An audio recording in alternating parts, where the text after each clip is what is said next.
তো মানবে? সেটা যখন হয়নি তখন মন্ত্রীমশাইকে সেটা করতে হবে। মন্ত্রী মশাই কি অতটা দায়িত্ব জ্ঞানহীন? কিভাবে কি করতে হবে উনি নিশ্চয়ই কিছু ভেবে রেখেছেন। তাহলেই তো আসল অনর্থ হবে। দেখেছেন তো মহারাজ, দেখেছেন সব কাজে এই গোপাল কেমন আগে থেকে ভাঙচি কেটে দেয়। না না গোপাল, তোমাকে কিন্তু এবার একটু সংযত হতে হবে। যেটা যার কাজ সেটা তাকে করতে দিতে হবে। আমি আর কি বলেছি মহারাজ, আমি তো শুধু বলছি অনর্থ হয়ে যাবে।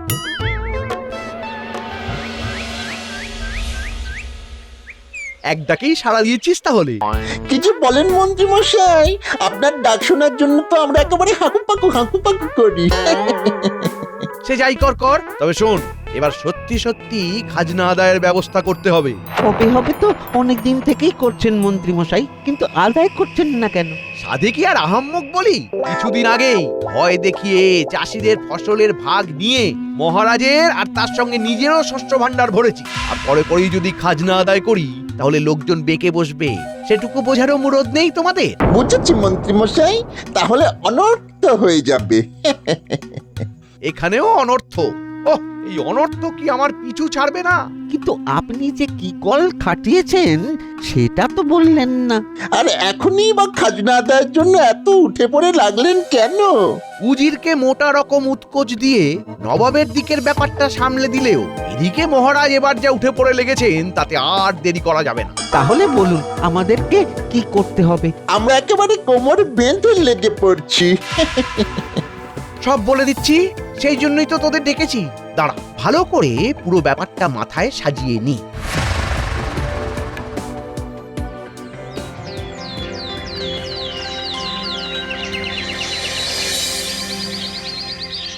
তুমি যে মাথার মধ্যে কি সাজাচ্ছ কে জানে, তবে যেমন যা সাজিয়েছ সেখান থেকে বলো দেখি রাজকোষের অবস্থা কেমন। হিসেব একেবারে পরিষ্কার মহারাজ। এই যে দেখুন, আয় ব্যয় সমান সমান, মোটেই উদ্বৃত্ত নেই। সে কি? তবে নবাবের রাজস্বের কি হবে? সে নিয়ে ভাববেন না, সে অর্থ ঠিক সরানো আছে। বললে হবে, মন্ত্রী মশাইয়ের কাজ আছে। হ্যাঁ হ্যাঁ, সরানোর ব্যাপারে মন্ত্রীমশাই বরাবরই সিদ্ধহস্ত, সে তো জানাই আছে। এই সময়ে আমাদের মন্ত্রী মশাইয়ের ওপরেই ভরসা রাখতে হবে। ঠিক তাই, বৈদ্য ঠিক বলেছে।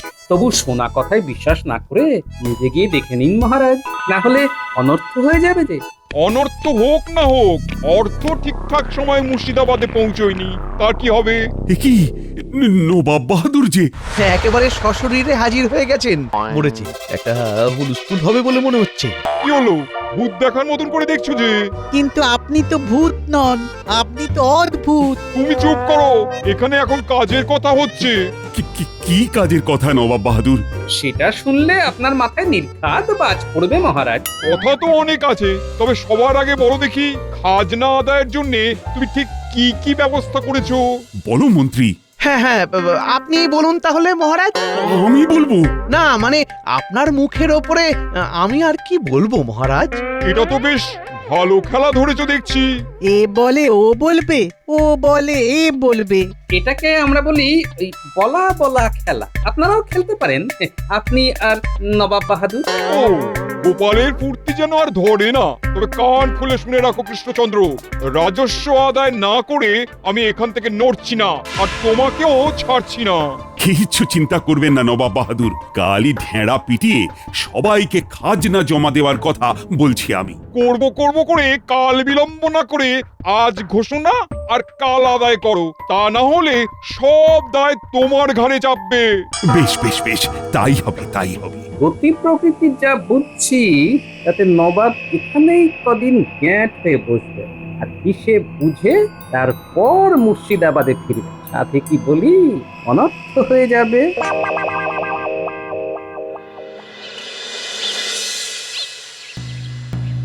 শোনো শোনো শোনো, নিজের খাজনা হিসেব করে অবিলম্বে মন্ত্রী মশাইয়ের কাছে জমা দিতে হবে। আর এই কথাও যেন খেয়াল থাকে যে এখনই খাজনা না দিলে দ্বিগুণ সুদ পড়বে। শোনো শোনো শোনো, এটা কিন্তু খুব চাপের ব্যাপার হয়ে যাচ্ছে। হ্যাঁ ভাই, কি আর বলবো, দিনের পর দিন এই চাপ তো বেড়েই যাচ্ছে। কিন্তু ওই তাই বলে খাজনা না দিয়ে চুপ করে বসেও তো থাকা যায় না। তাহলে আর কি, বাজনা বাজিয়ে চলো, খাজনা দিতে যাই সবাই। তাই তাই তাই খাজনা দিতে যাই।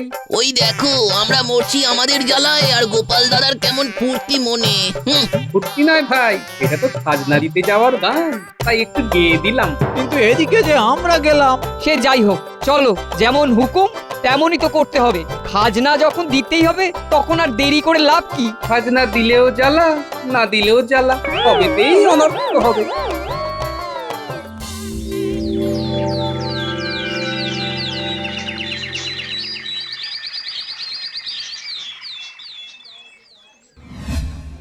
কি বুঝছিস ঘটা?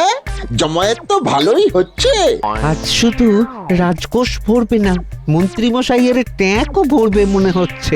সে তো ভরবেই, আর তার কায়দাটাও তো তোদের জানা আছে। তার জানবো না? আমরাই তো আপনার ডান হাত আর বাঁ হাত। আমাদের কি করতে হবে সেটা ঠিক মনে আছে। তাহলে একে একে সবাই চলে এসো, বিলম্ব করে আর লাভ কি? এই যে আমারটা গুনে নিন মন্ত্রী মশাই, 10টা মোহর আছে কিন্তু। ঠিক আছে ঠিক আছে, গুনে দেখছি।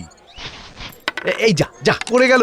ওরে বটা ঘটা, দে দেখি, কুড়িয়ে দে। এই তো হাতের কাছেই আছে। করিয়ে আর কোথায় যাবে? না না, মোহর কটা একবার মাথায় ঠেকিয়ে নি। কুড়িয়ে নেওয়া মোহর কি আর এমনি এমনি রেখে দেওয়া যায়? তাহলে যে পাপ হয়। কই দে দে দেখি, দে গুনে দেখি। এই তো গুনে গুনে 8টা। সে কি, আমি তো 10টা গুনে গুনে এনেছিলাম, কমে গেল কি করে? তুমি গুনলে তো হবে না। এই তো আমি গুনতেই ধরা পড়ে গেল। বেশ বেশ, ওটা যা হয়েছে হয়েছে, আমারটা গুনে দেখুন। এই যে 15টা মোহর দিলাম। এই যা, আবার পড়ে গেল। তাতে কি হয়েছে? আমরা তো আছি। হ্যাঁ, এই নিন মন্ত্রী মশাই।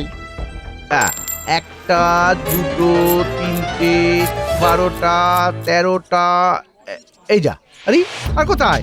আরে আর 2টো কোথায়? আবার 2টো মোহর কম। খুঁজে দেখুন না নিচে কোথাও পড়ে আছে কিনা। খাজনা আদায় বন্ধ করে ওই করি আর কি। আমার কি আর কোনো কাজকর্ম নেই নাকি? আপনাকেও বলি মন্ত্রী মশাই, বারবার এরকম গুনতে গিয়ে মোহর পড়েই বা যাচ্ছে কেন? এটা আমার মুদ্রা দোষ। হাতটা ভালো করে মুঠো হয় না, এতে আমার আর কি করার আছে? কই আর কাদের খাজনা দেওয়ার আছে? চটপট দিয়ে যাও দেখি। গন্ডগোল তো কিছু একটা হচ্ছে, সেটাই ধরতে হবে, আর সেটা ধরতে পারে একজনই।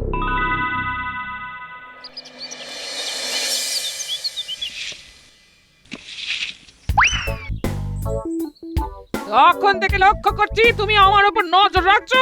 বলি ব্যাপারটা কি বলো তো? বাড়ি কাজে কোনো গাফিলতি হচ্ছে কিনা দেখতে হবে না? নিজে তো কুটোটি ভেঙে দুটো করো না, আর কাজের সময় ফোড়ন কাটা হচ্ছে। কি আর করি বলো, আমাকে তো সবটা দেখতেই হবে, না হলে যে অনর্থ হয়ে যাবে। অনর্থ যা করার সে তো মন্ত্রী মশাই করছেনই। তাই নাকি? কিরকম শুনি?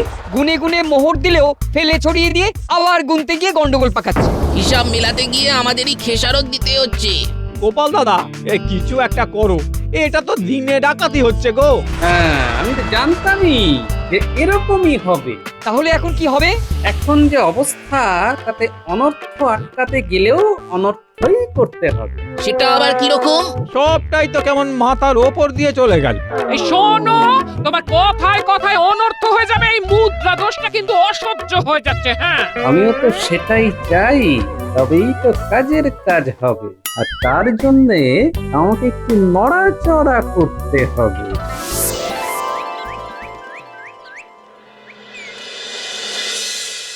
ছাত্র নাম অধ্যয়নং তপ। এটি একটি সংস্কৃত ভাষা, যার অর্থ হচ্ছে ছাত্রের তপস্যা হচ্ছে পড়াশোনা করা। তপস্যা করতে করতে যে আমাদের 100 অবস্থা হয়ে যাচ্ছে পণ্ডিত মশাই। আমাদের কি সারা জীবন এখানে এভাবেই তপস্যা করে যেতে হবে? তাহলে যে আমরা হাঁপিয়ে যাব। সেটা যাতে না হয় তার জন্যই তো আমি এসেছি।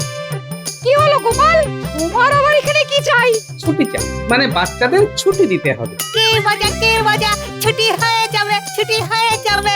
এটা কি মামার বাড়ির আবদার নাকি? ছুটি চাই বললেই ছুটি দিতে হবে? ওদের এখন খেলার সময়, ওই মুখে বসে থাকলে অনর্থ হয়ে যাবে যে।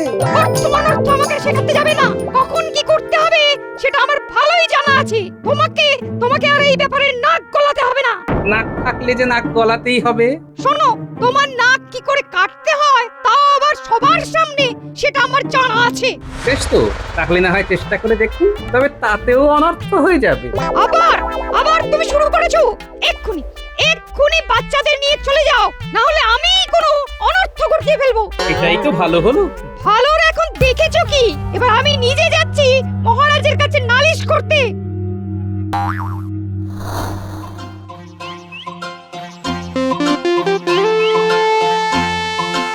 কি মুশকিলে পড়লাম রে বাবা, দু হাত জোড়া, এদিকে ঘাড়ের কাছটাও কেমন চুল করছে। ব্যাপার কি রাজজ্যোতিষী, আপনাকে বেশ বিচলিত মনে হচ্ছে। এই যে গোপাল, ও বড় ভালো সময় এসেছো। আমার না খুব চুল করছে, দেবে ভাই, একটু চুলকে দেবে? সে না হয় দিচ্ছি, তবে আপনি তো এত গণনা করতে পারেন, কিন্তু এটা কি জানেন যে এখনই এমন কি হলে অনর্থ হয়ে যাবে? এই রে, দাদু আবার শুরু করেছে। এবার মনে হচ্ছে কিছু একটা হবে। ও, এটা রসিকতা করবার সময় নয়, যেটা বললাম পারলে সেটা করো। তার মানে রাজজ্যোতিষী জানেন, কিরে তাই তো? আমারও তো তাই মনে হচ্ছে। চল তাহলে জানিয়ে দিই রাজজ্যোতিষীকে এখনই কাতুকুতু দিই মন ভরে। আরে আরে কি মুশকিল, এই ছাড়ো ছাড়ো ছাড়ো বলছি। সুরসুরি লাগছে, সুরসুরি লাগছে, বললাম চুলকে দিতে কাতুকুতু দিচ্ছে। ভালোই তো হচ্ছে, চালিয়ে যাও দাদু, বেশ মজা লাগছে। এই কেমন মজা! এই ভালো হচ্ছে না কিন্তু। এবার দেখলেন তো রাজজ্যোতিষী, আমি কেমন মিলিয়ে দিলাম যে অনর্থ হয়ে যাবে। দাঁড়াও দাঁড়াও দাঁড়াও, তোমার ব্যবস্থা করছি, দাঁড়াও। এক্ষুনি গিয়ে আমি মহারাজের কানে কথাটা তুলবো। এইভাবে মাঝ রাস্তায় রসিকতা করা বের করছি। যাবেনই যখন, তখন আর দেরি করছেন কেন? এক্ষুনি যান, বিলম্বে দেরি হয়ে যাবে, আর তাহলেই অনর্থ হয়ে যাবে। সাবাস, এই তো শিখে গেছিস। ঘটে যখন ঢুকে গেছে, তখন চল পেটেও ঢোকাতে হবে। তার মানে গোপাল দাদু আমাদের খাওয়াবে। ওই তো সামনেই মিষ্টির দোকান। তার মানে এবার মিষ্টি মুখ হবে। তবে যাই বল, গোপাল দাদু এত মজা করেছে যে আমাদের মন একেবারে ভরে গেছে। কিন্তু এবার যে শুধু মন নয়, পেট ভরার পালা।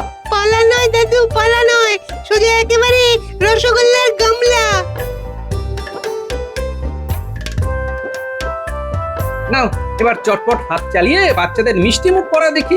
দাও দাও দাও দাও, রসগোল্লা দাও দেখি দুটো করে। আর রসগোল্লা? আমি তো গোল্লা খেয়ে গেলাম একেবারে। ব্যাপারটা কি, মন ভালো নেই মনে হচ্ছে? কি করে ভালো থাকবে? তালে গোলে খাজনা দিতে ভুলে গেছি, তাই কাজ পেলে খাজনা দিতে ছুটতে হবে। বলো কি? আহা আহা, এইরকম একখানা সুযোগই তো আমি খুঁজছিলাম। এটাকে কাজে না লাগালে তো অনর্থ হয়ে যাবে। এটাতে অনর্থ হবে, কিন্তু কিভাবে? সবটাই কি আর মুখে বলে বোঝানো যায় রে? মাথাটাও তো খাটাতে হয়, তালে তালে। তাহলে তুমি মাথা কাটাও, আমি বরং দেখি কত কি খাজনা দিতে হবে।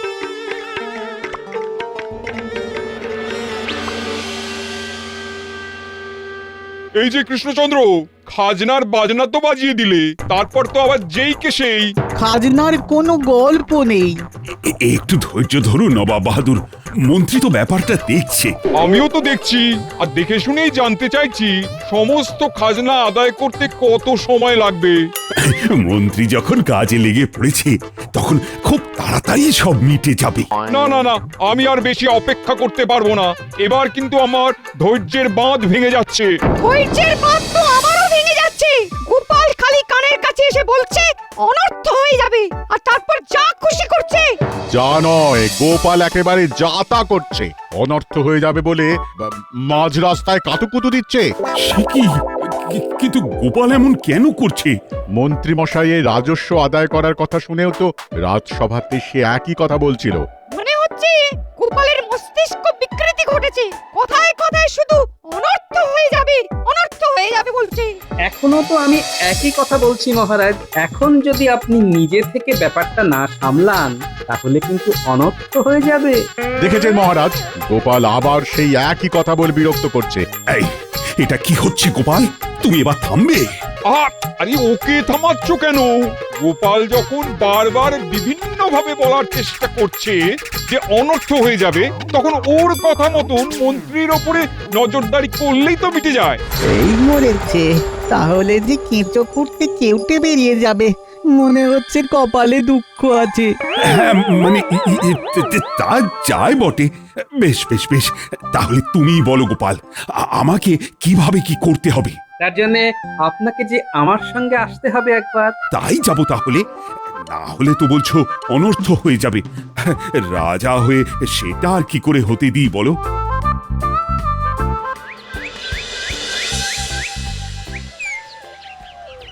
যাই যাই করে খাজনা দেবার ব্যাপারটা ফেলে রেখে দিয়ে লাভ নেই। মনে যখন পড়েছে তখন দিয়ে আসি গিয়ে।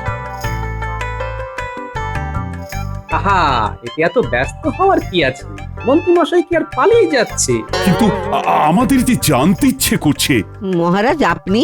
হ্যাঁ হ্যাঁ, বলুন না কি বলতে হবে, একেবারে গড় গড় করে বলে দিচ্ছি। তাহলে বলো তো ভোলা, ঠিক কটা মোহর খাজনা দেবে বলে নিয়ে যাচ্ছ তুমি? মাঝ রাস্তায় এসব আবার কি? কেন গোনাগুনি? আমাকে কি মোহর কটা এখনই গুনে নিতে হবে? নিশ্চয়ই, তবেই তো এরপরে বাকিটা আপনি নিজের চোখে দেখবেন আর বুঝবেন অনর্থ কিভাবে হচ্ছে।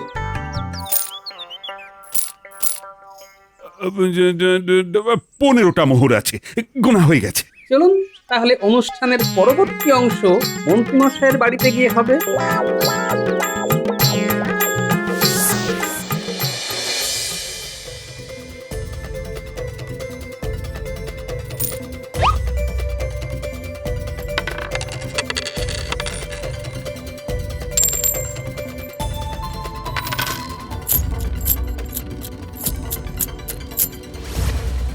দেখছেন মহারাজ, কাণ্ডখানা দেখছেন?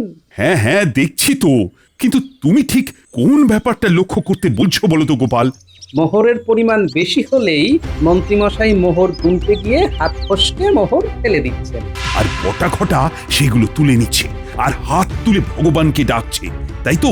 হ্যাঁ একদমই তাই। কিন্তু এর মধ্যেই যে কুচির কাজ হয়ে যাচ্ছে মহারাজ। সেটা আবার কি? এই তো এবারে বুঝতে পারবেন। এই যে মন্ত্রী মশাই, গুনে নিন, একেবারে 15টা মোহর আছে। অত তাড়াহুড়ো করলে হবে না, আমাকে দেখতে হবে। এই যা, আরে কটা মোহর পড়ে গেল তো। ওরে বড় কটা, তোল তোল তোল তোল, তুলে দে তুলে দে। এই তো টপ করে নেব আর ঝপ করে দেব।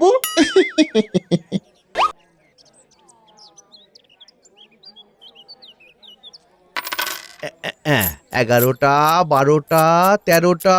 কে ভোলা, আজকাল এইভাবে ঠকানো শুরু করেছো? আমি আবার কোথায় ঠকালাম?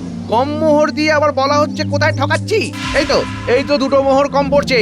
মোটেই না, বললেই হবে। তবে কি মন্ত্রী মশাই মিথ্যে কথা বলছেন? আমাদের মন্ত্রীমশাই মিথ্যেবাদী? তাছাড়া আর কি? এ কি মহারাজ, আপনি? আমি নিজে ভোলার মোহর গুনে দিয়েছি, গুনতিতে কোনো ভুল নেই। ও 15টা মোহরই জমা দিয়েছে। কিন্তু আমার কাছেও তো কই কোনো মোহর লুকোনো নেই মহারাজ। আপনি মিথ্যে মিথ্যে আমাকে সন্দেহ করছেন।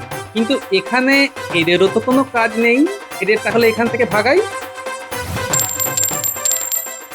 এই যা, এটা কি হলো?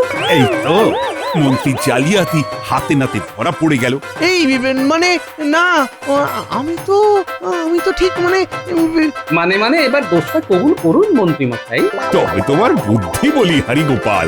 এটা যাতে আপনি ধরতে পারেন তার জন্যই তো আমাকে অনর্থ হয়ে যাবে বলে এমন অভিনয় করতে হয়েছে মহারাজ।